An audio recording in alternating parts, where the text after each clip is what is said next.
Bonjour à tous et bienvenue dans cette nouvelle vidéo. Alors une vidéo un peu spéciale, ce sera surtout audio. Voilà, j'enregistre cette ouverture de vidéo pour vous présenter ce qui va se passer.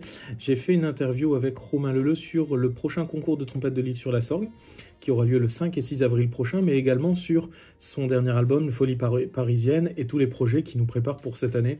Donc voilà, je vous laisse écouter ça. Je vous remercie d'avoir regardé cette vidéo et de la regarder jusqu'au bout avec cette belle interview de Romain. Et puis je vous dis à très bientôt pour un nouveau contenu sur la trompette. Voilà, merci à tous. Merci beaucoup en tout cas de t'être libéré. Non, mais avec plaisir. Alors, j'ai préparé quelques questions sur le concours. Ma première question, c'est t'es parrain depuis 20 ans.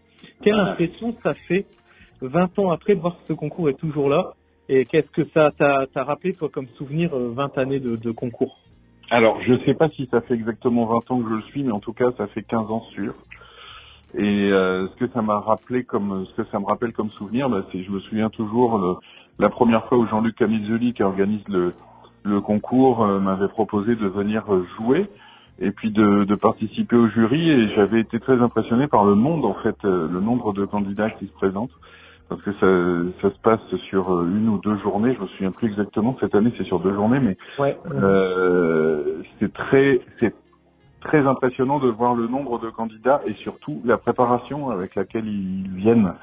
C'est-à-dire qu'ils soient petits, débutants ou musiciens confirmés, la préparation du débutant est tout aussi impressionnante en fait. Et ça m'a rappelé évidemment plein de souvenirs de jeunesse, avec beaucoup de joie d'ailleurs. Et c'est toujours un bon moment le concours de trompette de Lille sur la Sorgue. Quand Jean-Luc m'a proposé d'en être le parrain, j'ai tout de suite accepté parce que je trouve que l'initiative est superbe et surtout que ça permet d'avoir un objectif aux petits comme aux plus grands, et ça c'est génial en fait. Et c'est vrai ce que tu disais, c'est que le concours, là on le suit depuis plusieurs années avec Trompette Actu aussi. On se rend compte déjà qu'il y a beaucoup de candidats, il y a un rythme assez impressionnant mais une organisation très bien rodée. Et moi j'avais aussi été surpris, et ça rejoint ce que tu dis, sur la qualité même des premières catégories. C'est-à-dire qu'il y a des enfants, ils arrivent, ils jouent par cœur des pièces qui sont en création, qui ont été écrites pour le concours, donc que personne connaît, que Jean-Noël Garde a écrit avec Pascal Saint-Léger, mais pour autant, ils les connaissent par cœur, ils viennent, ils présentent leurs morceaux, enfin, il y a vraiment une qualité dans la prestation de tous les niveaux, en fait. Exactement. Et ça, c'est très impressionnant. Il y a un côté il y a du plaisir, il y a beaucoup de plaisir, bien sûr, sinon ça n'a aucun intérêt, mais il y a une préparation et un côté très professionnel, en fait, chez les petits. C'est très beau à voir, quoi. Je veux dire, ça va du fait de jouer par cœur, de jouer juste, propre, avec de la musique, de l'émotion et de l'expression, même sur une pièce, j'en doutais pas d'ailleurs dans l'idée, j'en doute pas évidemment, même sur une pièce simple, mais en ayant 6 mois, 1 an de pratique, c'est d'autant plus impressionnant. Tout à fait. Alors, sur la deuxième chose sur laquelle on a échangé, là, sur le concours, tu parles de l'ambiance. Toi qui es venu aussi en tant que jury, quelle exigence et quelle attente t'avais des candidats? Parce que là, ça va être un peu particulier cette année pour les 20 ans. Vous serez 4, alors que d'habitude à 3 plutôt le jury. Qu'est-ce que toi, quand tu arrives en président de jury, tu attends justement d'un candidat? D'abord, j'écoute dans la globalité. J'attends que ce soit musicalement intéressant, et ça l'est la plupart du temps. J'attends que ce soit convaincant et qu'on prenne en tant que jury, parce qu'il y a beaucoup de monde qui passe, du plaisir à écouter, mais aussi que les candidats réussissent à se démarquer. Pour se démarquer, ça passe par l'expression. Au-delà de la propreté, etc., qui sont finalement des choses minimales, on a besoin d'entendre de l'expression, de la musique, aussi bien sur la pièce, mais aussi avec l'accompagnement de piano. Alors bien sûr, c'est pas un duo trompette et piano, c'est pas un duo, c'est un musicien un trompettiste qui vient jouer et qui est accompagné par le piano. Mais justement, cette démarche, elle est très importante à avoir. Au-delà, bien sûr, de la propreté, de l'intonation, etc. Bien sûr. Alors, je ne sais pas si tu as vu, mais depuis quelques années maintenant, Jean-Noël Garde fait avec Jean-Luc Camilleri, ils sortent des consignes de travail, enfin sans être des consignes, des conseils, tu sais. Tu as du coup sur chaque pièce, voilà comment travailler cette pièce. Ben, vous pourriez aborder ça, etc. Le thème, c'est comme ça. Ça, c'est ce dont tu parlais sur le point de vue technique. C'est-à-dire que tu attends d'un élève qui maîtrise tout ça. Toi, en tant que soliste et aussi président de jury, là, quel conseil tu pourrais donner pour dépasser ce côté de juste la construction technique de l'œuvre, justement?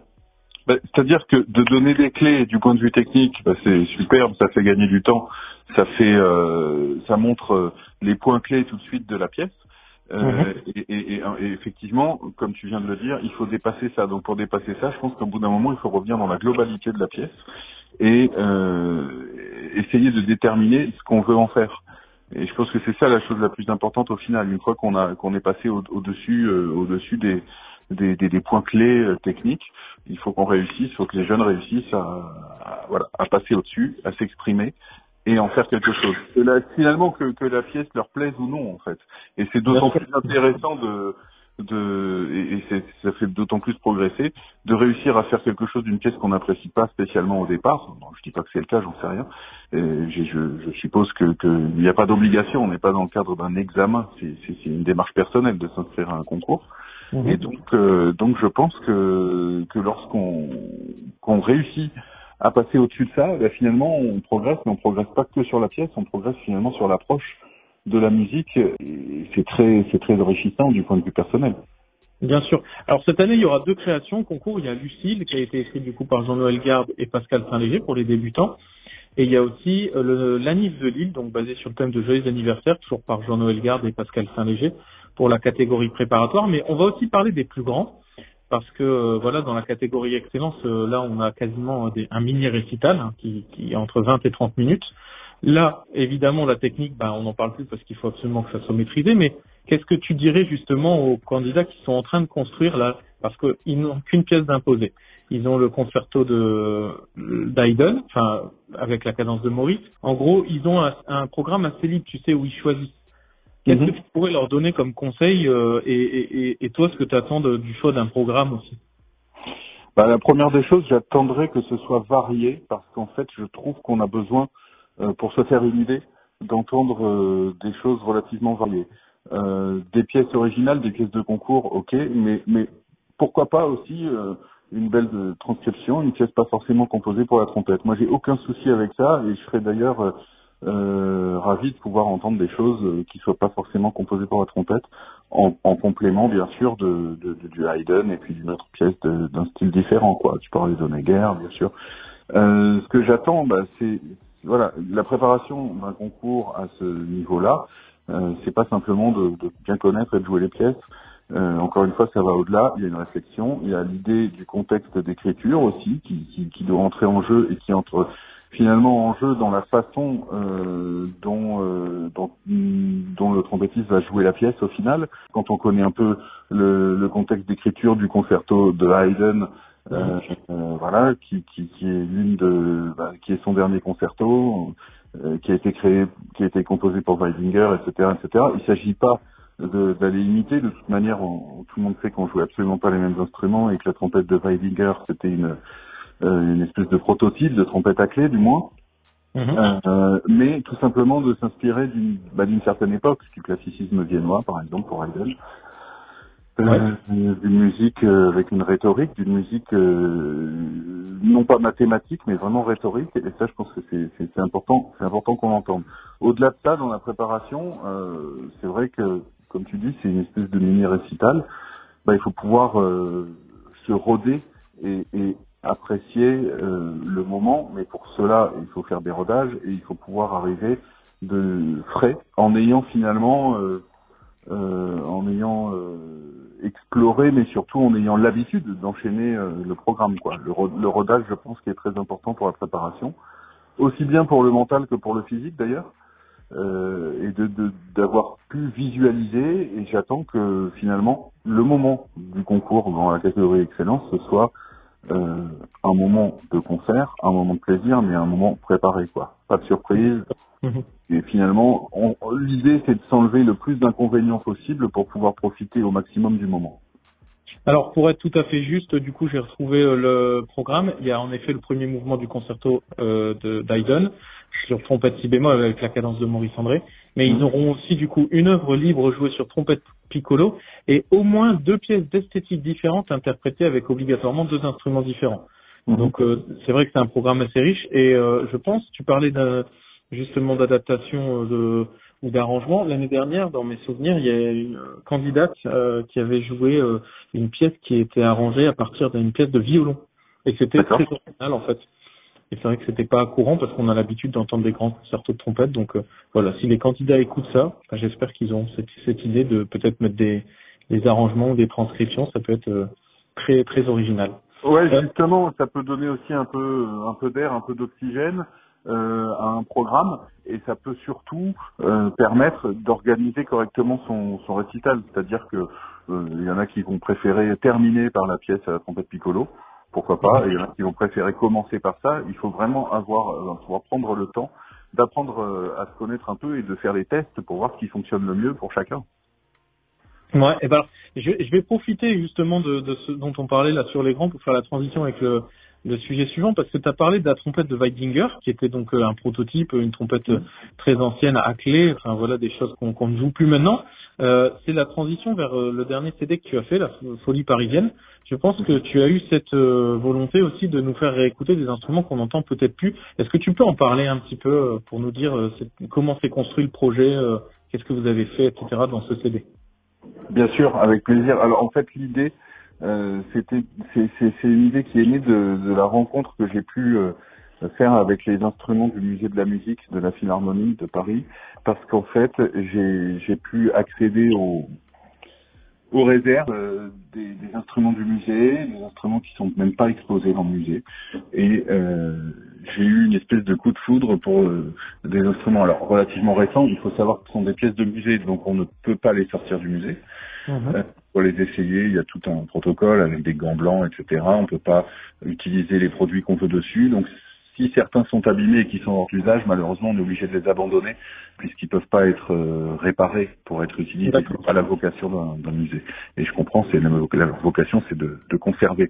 Et en essayant plusieurs instruments avec Adrien Jaminet qui m'avait accompagné, j'ai retrouvé le dernier cornet qui a appartenu à Jean-Baptiste Arban, avec lequel il jouait, et qui a été légué au conservatoire par sa nièce quelques années après sa disparition, et puis qui a été oublié, et à la création du musée, il est arrivé dans la collection du musée.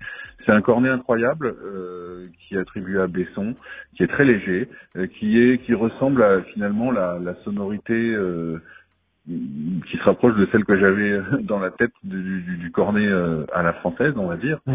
Moi, je suis pas un spécialiste du brass band, mais c'est vrai que quand on voit toute la littérature de Cornet dans la musique française, elle est impressionnante. Et j'avais souvent j'ai souvent l'occasion d'en jouer en récital avec piano notamment. Et là, l'idée, c'était quand je l'ai essayé cet instrument, je suis tombé vraiment amoureux de cette sonorité, de la facilité, de l'intonation, malgré les 150 ans, enfin les 130 ans qu'a l'instrument.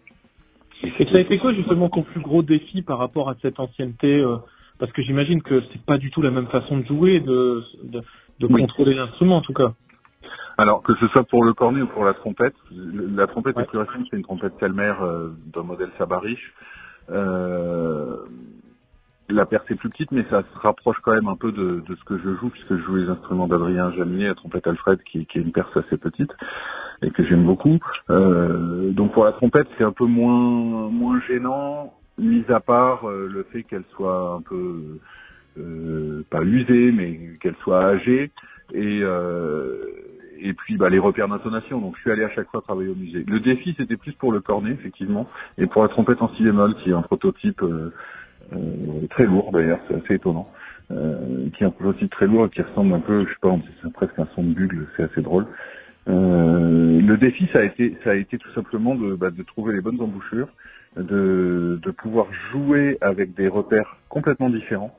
Donc ça m'a demandé beaucoup de temps pour l'approche, parce que évidemment c'était pas des parties simples. Dans le programme, il y a quand même les variations de Beach, là, Scarlatti, il y a plusieurs pièces de cornet, il y a Honegger, Enesco, etc. plein de pièces. Il y a aussi la sonate de Poulenc qu'on a enregistrée avec Benoît Barsoni et Guillaume Côté du Moulin, qui ont enregistré aussi eux-mêmes sur des instruments anciens, enfin de l'époque des années 20, quoi, de l'écriture de cette sonate de Poulenc. Donc c'était vraiment une rencontre passionnante. Ce qui était aussi assez déstabilisant, c'était le timbre, en fait, la sonorité qui sort de ces instruments. Au début, ça peut paraître un peu perturbant.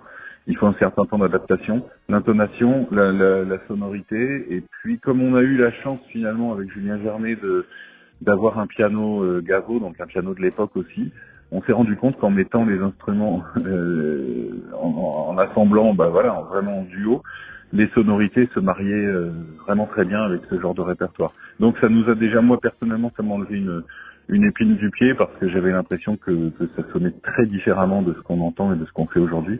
Et au final, on a réussi à trouver un très beau terrain d'entente et une très belle sonorité, me semble-t-il, sur ce disque, quoi. Et justement, par rapport à la sonorité là dont tu parles, est-ce que tu peux parler juste des conditions d'enregistrement, où est-ce que vous étiez, comment vous avez essayé de gérer cette acoustique aussi, tu sais?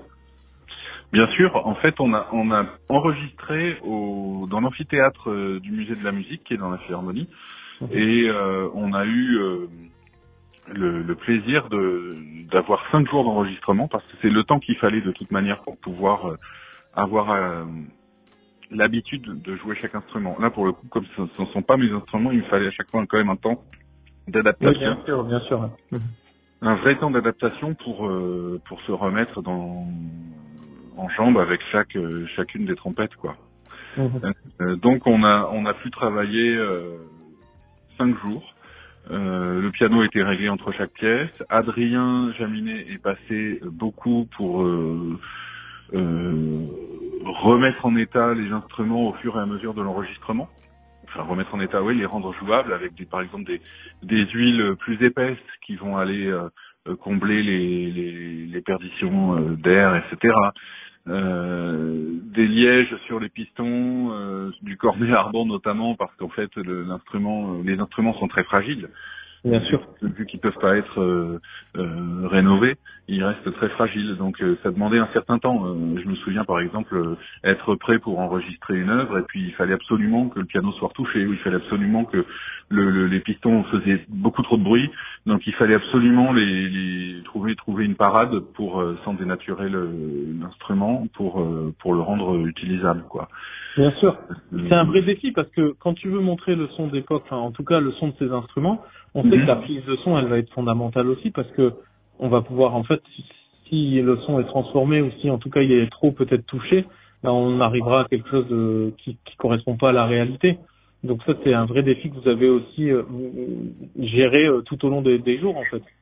Ouais, absolument. Chaque jour, enfin voilà, c'était un planning vraiment différent d'autres enregistrements que je peux faire habituellement. C'est-à-dire que évidemment on prévoyait un plan de travail, mais on pouvait clairement être perturbé par par une panne ou par des essais, en fait, avec Alban Moreau, qui est l'ingénieur du son, des essais de prise de son, des essais d'un autre angle, pas un autre lieu parce qu'on était dans l'amphithéâtre, mais un autre angle d'approche. Différemment, tu veux dire, même les micros, choisir bien les places et tout, il y a eu un gros travail là-dessus aussi. Vous avez beaucoup passé de temps à réécouter aussi, à vous dire ça va, c'est fidèle, ou ça, là on n'est pas bon. Alors, quel est peut-être le plus gros défi auquel vous avez été confronté, justement? Il y a eu du temps pour la réécoute, ça c'est sûr, mais comme d'habitude. Enfin, pas plus que d'habitude, je veux dire. Une des pièces qui demandait plus d'exigence encore, c'est les variations sur le thème de Scarlatti, là, de Beach, qui est qui est une pièce tardive par rapport à l'âge du cornet, mais on a voulu vraiment la faire parce que ça fonctionnait très bien avec cet instrument-là. Donc là, c'est du temps d'enregistrement bien sûr, mais du temps sur la technique, parce que voilà, quand on a des pistons qui ont parfois un peu de mal qui sont vraiment fatigués, il faut s'arrêter souvent, franchement, pour essayer de trouver un truc pour que ça fonctionne, quoi. C'est vraiment c'est pas l'instrument de brocante, mais c'est un instrument d'art, c'est un instrument de musée. Encore une fois, le défi il reposait là-dessus, quoi. Moins sur la trompette Selmer, qui est peut-être, voilà, comme elle est plus récente, elle est en meilleur état. Mais par exemple, voilà, je pense à l'Intrada d'Honegger que j'ai enregistré sur la trompette Selmer. C'est assez drôle parce qu'il y a certaines notes qu'il a fallu vraiment, enfin voilà, vraiment pousser pour ajuster avec l'air. Et voilà, ce sont des instruments pas abîmés, mais parfois qui ont du vécu, quoi. Voilà, qui ont vraiment du vécu. Et ça, c'était vraiment le défi. Parce qu'il n'y a pas de copie de fait. Ouais, bien sûr.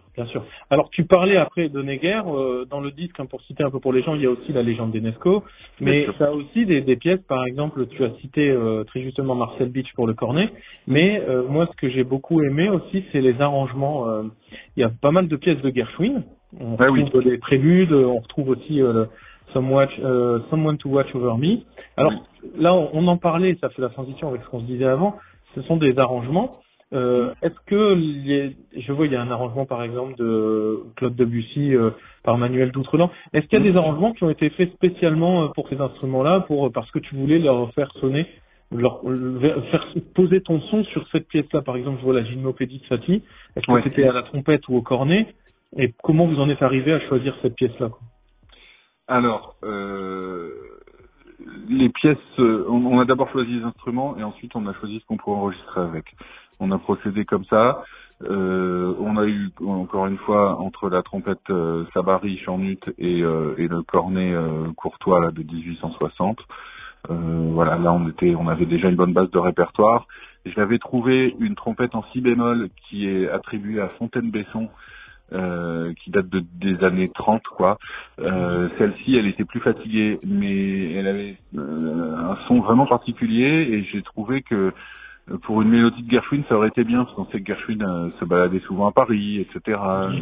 Au Bœuf sur le Toit entre autres et j'avais en tête cette mélodie là qui en fait est un arrangement c'est pas un arrangement personnel, c'est un arrangement de Tourine qu'on peut trouver quoi, voilà, et je trouvais que ça fonctionnait très bien.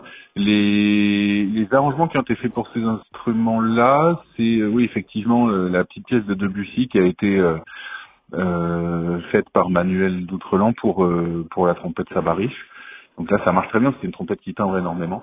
Et ensuite pour Satie, encore une fois pareil, pour Satie j'ai voulu prendre aussi la si bémol de Fontaine-Besson parce que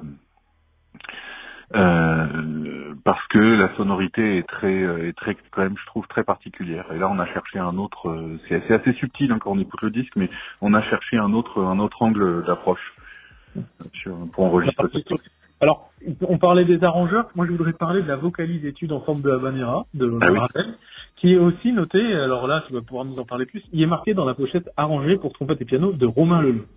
Alors, comment t'as abordé du coup ce travail-là? Parce que je pense que c'est la première fois où je vois un arrangement de toi-même dans les disques. C'est souvent avec Manuel que tu travailles? Oui. Alors, pourquoi cette envie et sur quel instrument t'as joué cette pièce? Alors, cette pièce-là, je l'ai enregistrée sur le cornet Courtois, là, le cornet d'Arban.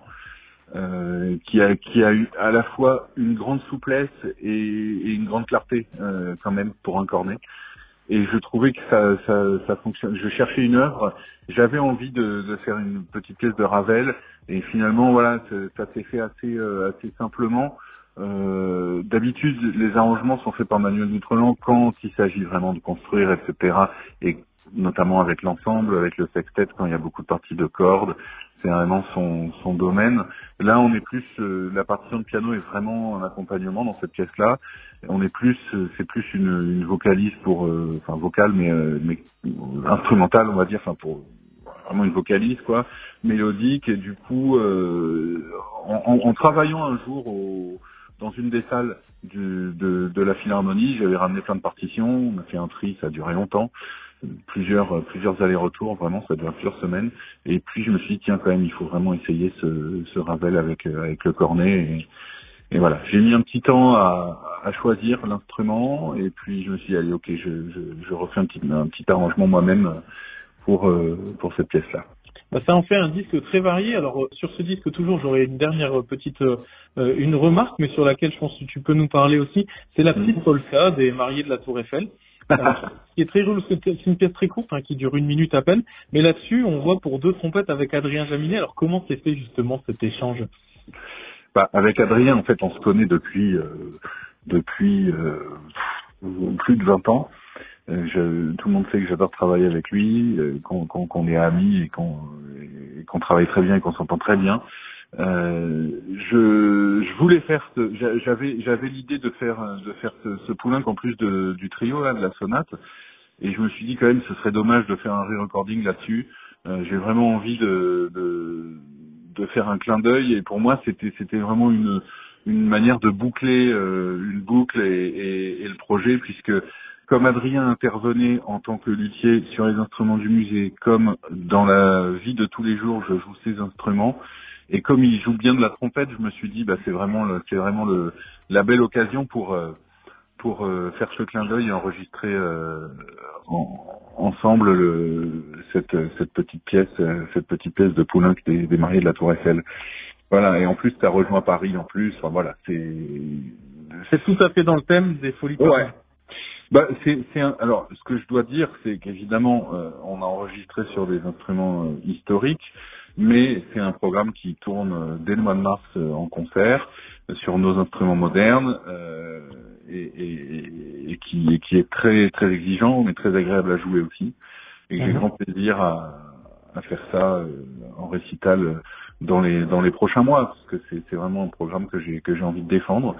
C'est pas toujours simple de placer des œuvres originales pour trompette et piano, ou tout simplement de proposer des récitals en duo trompette et piano. C'est une formation évidemment sur le site et dans Trompetiste Magazine, tout le monde connaît, mais c'est vrai que dans les programmations mainstream, on va dire, un duo trompette et piano, parfois ça peut c'est original, quoi, on va dire. Je vais pas dire que ça peut faire peur, mais ça peut paraître original. Ça l'est, mais c'est passionnant à faire, et vraiment on a construit un très beau programme qu'on va se faire un plaisir de défendre en duo avec Julien. Nous, on partagera évidemment toutes les dates. Je vais mettre les liens pour que les gens puissent aller retrouver toutes les dates et te retrouver partout en France. J'imagine qu'il y a peut-être aussi une volonté d'exporter, parce qu'il y a quand même beaucoup de compositeurs aussi français dans toute la liste qu'on a citée, entre Gabriel Fauré, Poulenc, Debussy, Arban, Beach. Enfin, est-ce qu'il y a peut-être une volonté aussi d'aller présenter cet héritage de la trompette française en Europe ou ailleurs? Tu as déjà travaillé là-dessus, peut-être? Oui, bien sûr. Il y a déjà des concerts en Asie qui sont prévus. Il y a des choses aussi au Canada, un peu aux États-Unis, et puis bien sûr dans d'autres philharmonies, en fait. C'est aussi le plaisir de pouvoir faire un joli projet comme ça et d'avoir ce partenariat-là. Enfin, c'est Harmonia Mundi qui a le partenariat de la Philharmonie sur cette collection Stradivari. Mais vraiment, ouais, il y a une grande volonté d'exporter et de montrer, de faire découvrir ou redécouvrir certaines pièces du répertoire de la musique française. Merci beaucoup, Romain. À part Folie Parisienne, je sais que tu débordes toujours de projets. Quel projet tu pourrais déjà nous parler peut-être pour l'année 2025 sans tout dévoiler, mais est-ce que tu prépares d'autres albums? Est-ce qu'il y a des formations comme le CD que tu avais sorti avec ton frère Virtuosi au mois d'octobre, je crois, 2024? Est-ce qu'il y a des choses un peu originales comme ça qui vont arriver et sur lesquelles tu peux déjà parler?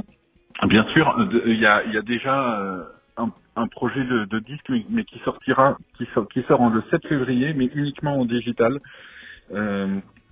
C'était pas forcément ma volonté, mais bon, ça c'est comme ça. C'est un disque qu'on a enregistré avec l'Orchestre Royal de Chambre de Wallonie, avec Franck Bralet, il y a quelques années, quand il y était encore, dans lequel on fait bien sûr le Shostakovich, là, pour trompette, piano et orchestre à cordes, enfin plutôt même pour piano, avec trompette obligée. Et puis ensuite, par contre, on fait une création qui s'appelle Fantaisie concertante d'un compositeur qui travaille avec Alexandre Desplat, donc beaucoup pour le cinéma. Il s'appelle Jean-Pascal Bintus, et c'est une fantaisie concertante pour piano, trompette, ou pour trompette et piano et orchestre à cordes. Ça c'est une création. Donc je suis ravi que ça sorte enfin, que le disque sorte enfin, parce que ça fait vraiment plusieurs années qu'on l'a enregistré. Et dessus aussi, je joue le concerto de Planel, que j'avais jamais enregistré. Et voilà. C'est pas souvent enregistré non plus, hein. C'est vrai que c'est bizarre. Ouais. Planel, c'est pas encore trop joué non plus, donc c'est très bien de démontrer un petit peu tout ça. On va suivre ça et je vais aller regarder sur ce CD. Alors là, tu t'es très gentil parce que tu nous donnes quelque chose qui arrive dans une semaine, donc on n'aura pas trop le temps d'attendre. Mais est-ce qu'il y a des choses sur lesquelles on va pouvoir faire patienter les gens un peu plus longtemps? Des choses que t'as peut-être pas encore annoncées ou Oh bah sur des disques non, parce que là je pense pas avoir d'autres sorties dans l'année, mais il y a pas mal de il y a beaucoup de concerts évidemment. Il y a des projets assez lointains, des tournées en Corée dans quelques mois, et puis bon, on a parlé de l'île sur la Sorgue, il y a toujours les concerts de l'ensemble, des récitals avec piano, des choses en concerto aussi. Et je me réjouis. Alors là, il y a encore aussi pas mal de choses en construction, évidemment, mais bon. Et puis des orchestres allemands avec lesquels je vais jouer dans les prochains mois. Et je me réjouis parce que c'est toujours agréable de jouer en concerto, de rencontrer des gens, de voyager, etc., etc. Mais ça, on aura le temps d'en reparler avec les plannings. Eh ben, merci beaucoup, Romain. Je pense que je vais te laisser tranquille là-dessus. Tu nous en as dit beaucoup. Peut-être un mot de la fin, si tu as quelque chose encore à ajouter, soit sur le concours ou sur ton actualité. Ouais, bien sûr. Je sais qu'il reste encore quelques places pour justement pour la fameuse catégorie excellence du concours de l'île sur la Sorgue. Alors, si je peux juste dire quelque chose, c'est que je pense que de toute manière, il faut se lancer, il faut oser. C'est pas loin. Alors, pour ceux qui étudient à Paris, à Lyon, je ne sais où, dans les pôles supérieurs, etc. C'est vraiment pas loin et accessible, et surtout très sympa comme lieu, comme ambiance. L'équipe du concours est adorable. Ils sont petits soins avec tous les candidats, et je pense que ça vaut de toute manière la peine de s'y présenter. D'accord. Eh ben, merci beaucoup pour ce mot de la fin. On va relancer du coup la catégorie excellence, surtout que ça va être les derniers jours après pour s'inscrire. Merci beaucoup, Romain. Bonne journée à toi. Et merci. Puis rendez-vous au plus tôt à l'île sur la Sorgue, et puis sinon lors de tous tes concerts là qui vont arriver, notamment sur Folie Parisienne. Super. Merci Fabien.